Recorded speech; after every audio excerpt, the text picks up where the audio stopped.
अस्सलाम वालेकुम। यकीनन हर शख्स ये चाहता है कि वह हर किस्म के मुज़ी अमराज से, वायरसेस से, वबाई अमराज से बचा रहे।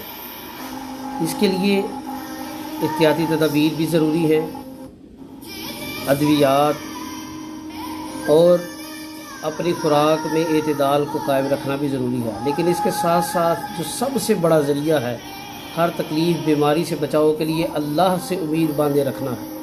ये ईमान का तकाज़ा है और सुन्नत रसूल सल्लल्लाहु अलैहि वसल्लम के मुताबिक एक मुसलमान की बेहतरीन तरबियत और निशानी है।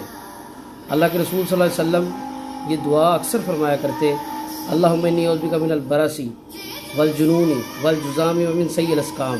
अल्लाह मैं आपसे बरस से पनाह मांगता हूँ, पागलपन से, कोढ़ की बीमारी से, तमाम बीमारियों से आपकी पनाह तलब करता हूँ। इस दुआ को अपनी ज़िंदगी का हिस्सा बनाएं। अस्सलामु अलैकुम।